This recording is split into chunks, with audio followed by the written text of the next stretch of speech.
కల్లుగీత కార్మికులకు కాంగ్రెస్ పార్టీ ఎన్నికల ప్రణాళికలో ఇచ్చిన హామీలు అమలు చేయాలని డిమాండ్ చేస్తూ ఆగస్టు 2వ తారీఖు నుండి పెద్ద ఎత్తున 18వ తారీఖు వరకు అమరుల యాదిలో గీతన్నల చైతన్య బస్సు యాత్ర రాష్ట్ర వ్యాప్తంగా నిర్వహిస్తున్నామని కల్లుగీత కార్మిక సంఘం రాష్ట్ర అధ్యక్ష కార్యదర్శులు ఎంవి రమణ, బెల్లంకి వెంకటేశ్వర్లు అన్నారు.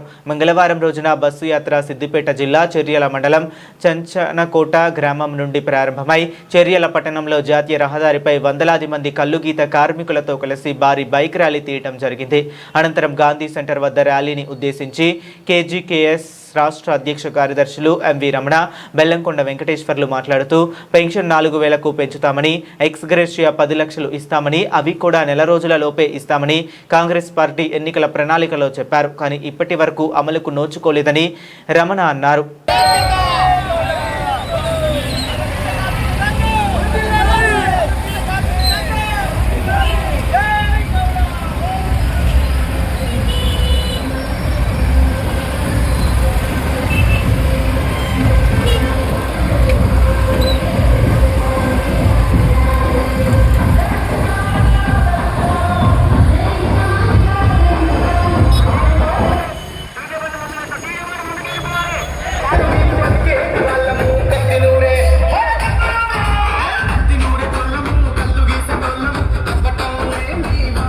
రాష్ట్ర కమిటీ ఆధ్వర్యంలో అమరుల యాదిలో గీతన్నల చైతన్య యాత్ర కార్యక్రమాన్ని నిర్వహిస్తూ ఉన్నాం.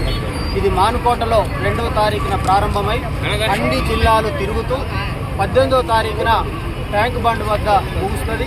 దీని యొక్క ప్రధాన ఉద్దేశం కాంగ్రెస్ పార్టీ గీతా కార్మికులకి ఎన్నికల ప్రణాళికలో ఇచ్చినటువంటి హామీలు అమలు చేయాలని చెప్పి డిమాండ్ చేస్తూ యాత్ర సాగుతుంది. పెన్షన్ 4,000కు పెంచుతామన్నారు, పెంచలేదు. ఎక్స్ రేషియో 10 లక్షలు పెంచుతామన్నారు, పెంచలేదు. అది కూడా నెల రోజులలోపు ఇస్తామని చెప్పన్నారు, ఇవ్వలేదు. అందుకోసం మేము గొంతెమ్మ కోరికలు ఏం కోరట్లేదు, కొత్త డిమాండ్స్ ఏం చేయట్లేదు.